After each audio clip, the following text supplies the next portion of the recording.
Hello, good morning friends. कसे आहात तुम्ही? आशा करते तुम्ही सगळे सुखी आणि स्वस्त असाल.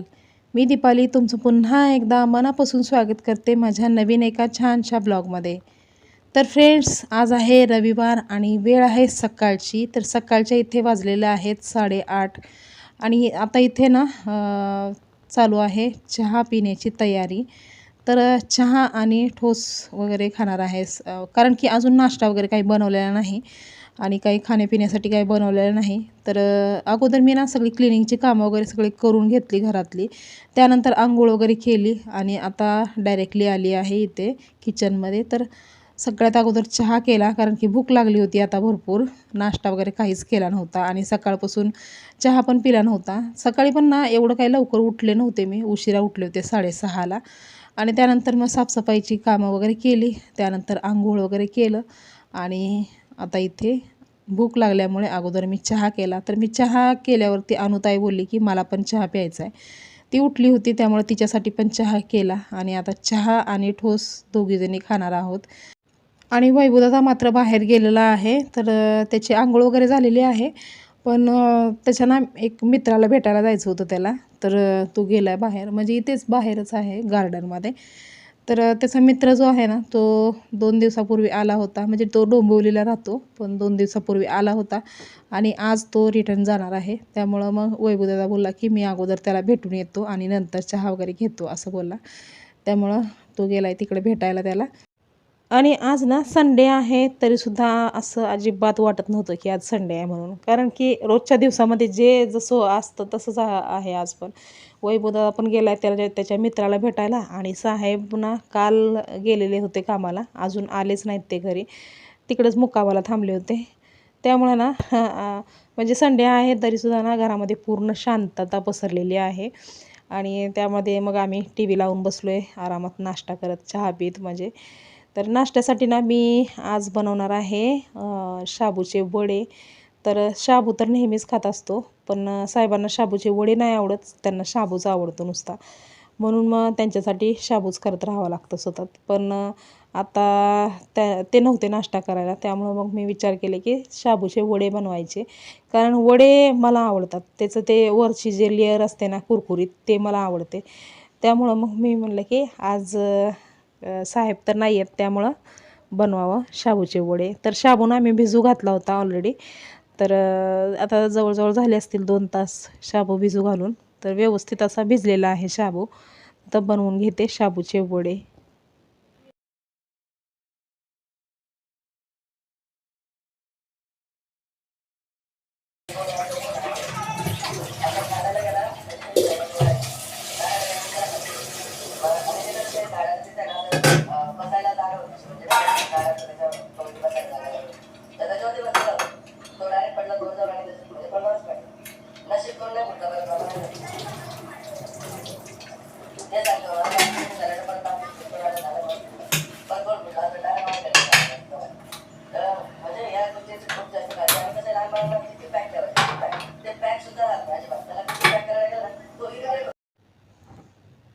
आणि आता इथे कुकरला मी 2 ते 3 बटाटे उकडायला ठेवलेले आहेत शाबूचे वडे बनवण्यासाठी. आणि त्याचबरोबर ना सकाळी जेव्हा वैभवदादा दुकानला गेला होता तेव्हा त्याला ना मी 1/2 किलो हिरव्या मिरच्या घेऊन ये म्हणून सांगितलं होतं. तर तो आला आहे हिरव्या मिरच्या घेऊन. याआधी आम्ही हिरव्या मिरच्या वगैरे जास्ती वापरत नव्हतो जेवण बनवायला वगैरे. पण जेव्हापासून घरातलं ते काळं तिखट संपलेलं आहे ना तेव्हापासून मग आमचं ना काम चालू आहे हिरव्या मिरच्यावरतीच. कारण की ते त्या दिवशी आम्ही बाहेरून जी चटणी आणली होती ना विकत, तर ते ना म्हणजे अजिबात चव लागत नाही आहे. आता बाहेरचं ते कसं असतं, ते तर बेचवच असतं चटणीचं पावडर. पण घरगुती बनवलं ते वेगळं असतं जरा, ते जरा चव तर लागतं. पण हे बाहेरून आलेलं ना अजिबात चव लागत नाही. आणि त्यामुळे तर ना साहेबांचं जेवणच कमी झालं आहे. म्हणजे अगोदर जेव्हा काळं तिखट असायचं तेव्हा ते सतत काही ना काहीतरी चिकन, मटण, मच्छी काही ना काहीतरी चालूच असायचं त्यांचं. पण जेव्हापासून ते काळं तिखट संपलं आहे तेव्हापासून ना एकदा दोनदा आणलं फक्त चिकन वगैरे. पण ते ना त्या लाल चटणीने बनवलं होतं त्यामुळे चांगलं लागलंच नाही. मग त्यानंतर ना चिकन वगैरे आणायचं आम्ही बंदच केलं. तर आता हे काम चलाऊ हे चालू आहे हिरव्या मिरच्याचं. तर मी ना हिरव्या मिरच्या वाटण्यासाठी जारमध्ये भरून ठेवलं आणि बटन ऑन करून बघितलं तर लाईट गेली होती. तर मग विचार केला की लाईट गेले तोपर्यंत मग आता बटाट्याची साल तरी काढून घ्यावे, तेवढंच एक तरी काम कमी होईल. आणि बटाट्याची साल काढताना ना मी कधीही बटाटे पाण्यामध्ये वगैरे भिजवत नाही, कारण बटाटे पाण्यामध्ये भिजवलं ना तर मग त्याला थोडासा ओलसरपणा येतो. त्यामुळं तर गरम गरम बटाटे असं बाहेर काढले ना तर लगेच म्हणजे थंड जरी झाले तरी चालतात, पण असं काढलं ना तर त्याला पाण्यामध्ये वगैरे टाकत नाही मी, तर असं सुक्कं ठेवून देते. आणि जेव्हा थोडंफार हलकं असं थंड झाले की मग त्याची साल आपोआप निघते वरची. आणि त्यामुळं ना ते बटाटे ना असं ओलसर पण होत नाहीत, सुके सुके राहतात एकदम. तर आता इथे निवांतपणे बसून मी हे बटाट्याची साल काढत होते. तर कोणतंही काम मी किचनमध्ये उभं राहून असं हे करत नाही, तर जेवढं बसायची कामं आहेत तेवढी मी बसूनच करत असते. तर आता बटाट्याची साल काढून झाल्याच्या नंतर थोड्या वेळ मी वाट बघत बसली, कारण ती लाईट गेली होती ना, तर वाट बघत बसली. आणि मग आत्ता लाईट आली, तोपर्यंत केस वगैरे विचारले होते मी. तर आता लाईट आलेली आहे त्यामुळं मी आली आहे किचनमध्ये वापस. तर उकडलेले जे जे साल काढलेले बटाटे होते ना त्याला मी अगोदर चिरून बघितलं, कुठं काही काळा वगैरे डाग दिसला की ते तेवढंच कापून मी टाकून देते. तर एकतर बटाटे उकडायच्या अगोदर पण मी चिरून टाकते, कधी कधी नाही जमलं जर अख्खेच बटाटे टाकले तर मग उकडल्याच्या नंतर पण असं चिरून चेक करते एकदा मध्ये काही कीड वगैरे लागलेली आहे का नाही ते. तर आता सगळे बटाटे चांगले होते, थोडंसं काळं निघालं त्याच्यामध्ये, ते काढून फेकून दिलं. आणि त्यानंतर लाईट आली होती तर मिरच्या पण ते मी वाटून घेतल्यात.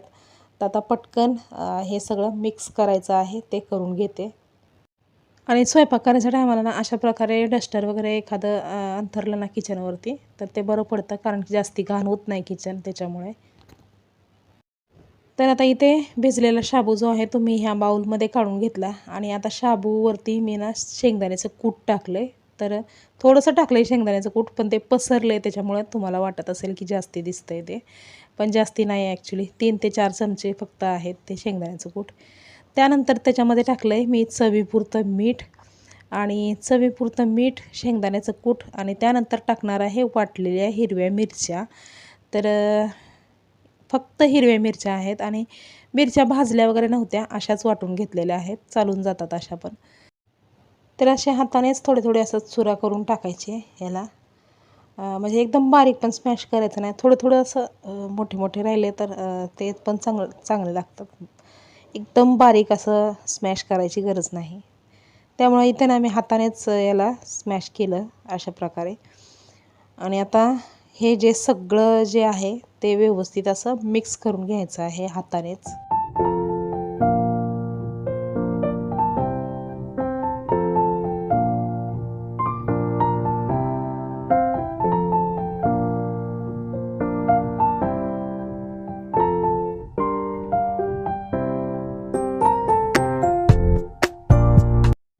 तर आता इथे वड्या बनवण्याचे मिश्रण जे आहे ते तयार झालेलं आहे, आणि आता याचे मी वड्या बनवणार आहे. तर थोडे थोडे असे हे जे मिश्रण आहे ते घेतलं, त्याला गोल गोल केलं आणि हाताने थोडंसं असं चपटं केलं. तर अशा प्रकारे मी ह्या शाबूच्या वड्या तयार करून घेणार आहे. तर अशाच प्रकारच्या बाकीच्या सगळ्या शाबूच्या वड्या मी बनवणार आहे.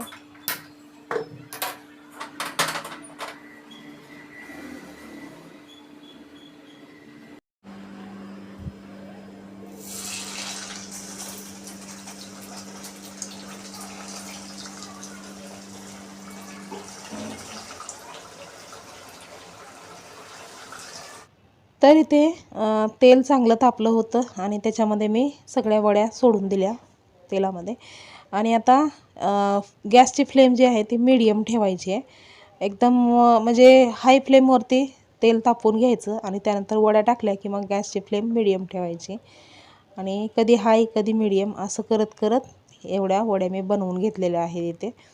आणि आता लास्टच्या ह्या 2 ते 3 वड्या राहिलेल्या आहेत शिल्लक, तर तेवढं मी हे करून घेते. आणि बाकीच्या वड्या ना म्हणजे फ्राय करताना ना अचानक माझ्या बहिणीचा फोन आला, छोट्या बहिणीचा, आणि तिच्याशी बोलत बोलत मी एवढ्या सगळ्या वड्या फ्राय करून घेतल्या. आणि जेव्हा तिच्याशी बोलणं झालं तेव्हा सगळंच झाल्या होत्या वड्या फ्राय. तर आता हे बघा लास्टचे हे 2 राहिलेले आहेत, तर ते मी तुम्हाला फ्राय करून दाखवते. तर अशा प्रकारे ना मीडियम असं गॅसची फ्लेम आहे आणि त्याच्यावरती व्यवस्थित अशा ह्या वड्या मी फ्राय करून घेतलेल्या आहेत.